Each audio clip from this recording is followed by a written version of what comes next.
Halo teman-teman, perkenalkan saya Sonia Sabella, mahasiswa Universitas Negeri Malang. Dari Fakultas Sastra, jurusan Seni dan Desain, program studi S1 Pendidikan Seni Tari dan Musik, angkatan 2020. Jadi teman-teman, di sini Sonia akan membahas mata kuliah perancangan tata rias dan busana, terutama dalam pertunjukan musik. Nah, materi yang akan kita singgung yaitu definisi, fungsi, alat dan bahan, dan yang terakhir, seberapa penting sih perancangan tata rias dan busana dalam pertunjukan musik tersebut? Supaya kalian makin tahu, yuk langsung simak videonya. Definisi rancangan rias dan busana pertunjukan musik. Arti rancangan, menurut KBBI, sesuatu yang sudah dirancang, hasil merancang, rencana, program, dan desain. Tata rias adalah seni menggunakan bahan-bahan kosmetika untuk mewujudkan wajah peranan dengan memberikan dandanan atau perubahan pada para pemain di atas panggung. Tata busana atau pakaian merupakan segala sandang dan perlengkapan atau aksesoris yang dikenakan para pemain di atas panggung. Dari beberapa definisi tadi, Sonia dapat menyimpulkan bahwa rancangan tata rias dan busana merupakan rencana atau desain yang digunakan untuk mengatur riasan dan busana yang akan diaplikasikan atau dipakai dalam pementasan agar sesuai dengan tema yang dibawakan. Apakah fungsi rias dan busana dalam pertunjukan musik? Yaitu memperjelas tema yang akan ditampilkan, memberi nilai tambah pada segi estetika dan etika, membantu menghidupkan karakter, memperjelas garis-garis wajah dalam berekspresi agar wajah tidak terlihat datar, dan menyempurnakan penampilan. Nah, jadi itu fungsi dari tata rias dan busana dalam pertunjukan musik. Jadi yang dimaksud dalam memperjelas tema yang ditampilkan, kalau misalkan kita pengen menampilkan musik rock, jadi kita harus berdandan ala anak punk, ala anak rock yang misalkan pakai baju bernuansa hitam dan make upnya tebal, mungkin pakai lipstik yang berwarna hitam dan warna-warna yang gelap seperti itu, dan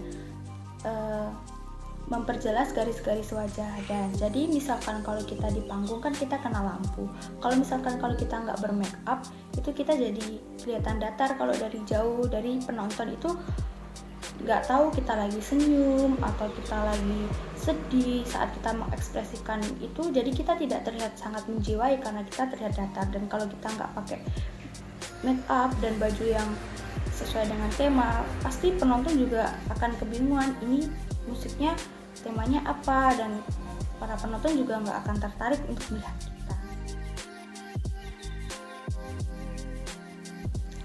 Nah, alat dan bahan tata rias untuk bagian wajah itu ada primer, foundation, concealer, blush on, dan juga bedak.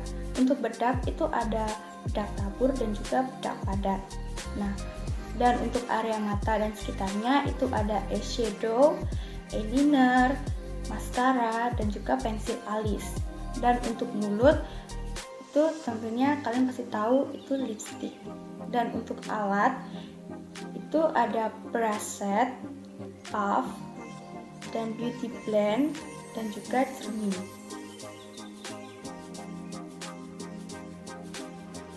Kemudian alat dan bahan yang digunakan untuk membuat busana yaitu ada pensil atau pulpen dan kertas, alat ukur, alat potong, penanda kain, kapur, jarum, benang, kertas karbon, reader, mesin jahit, setrika, dan juga kain.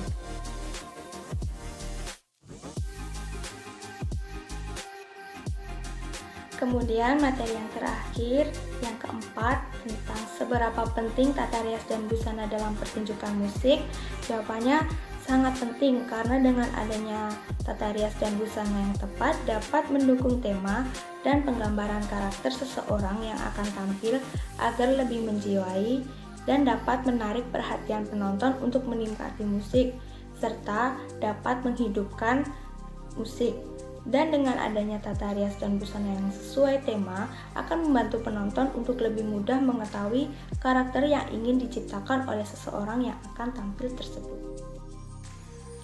Di sini Sonya akan memberikan contoh tentang perancangan tata rias dan busana yang tepat agar sesuai dengan tema pagelaran musik yang dibawakan. Dan Sonya mengambil contoh pagelaran musik karawitan. Kalian pasti tahu kan karakteristik musik karawitan yang lembut, tenang, dan sangat kejawen. Untuk mendukung tema tersebut, biasanya untuk para pemain alat musik gamelan atau yang biasa disebut dengan niyogo, untuk niyogo pria itu menggunakan setelan beskap atau baju adat Jawa dan penutup kepala yang biasa disebut belangkon. Dan untuk make up, mereka biasanya tidak bermake up. Kalaupun bermake up, mungkin mereka hanya menggunakan bedak karena mereka ingin menunjukkan karakter pemain atau pria Jawa yang gagah. Dan untuk tata rias dan busana bagi niyogo wanita dan sinden itu menggunakan setelan kebaya yang elegan, tapi mungkin kadang juga glamor. Dan untuk tata riasnya mereka tata riasnya itu tata rias cantik ya, menggunakan lipstick, eyeshadow, dan pemerah pipi yang agar terlihat natural dan menggambarkan karakter wanita Jawa yang feminim, kalem, lembut, dan elegan.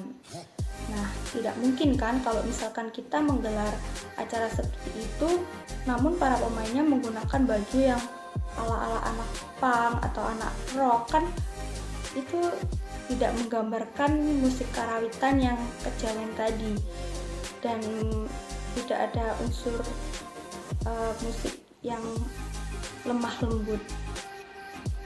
Jadi begitu tata rias dan busana yang tepat agar sesuai dengan tema pagelaran musik yang dibawakan.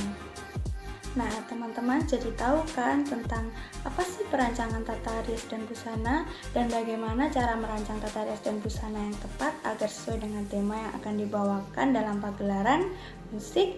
Nah, semoga ilmu yang Sonya sampaikan tadi dapat bermanfaat, dan sekiranya ada kurang lebihnya Sonya minta maaf dan sampai jumpa.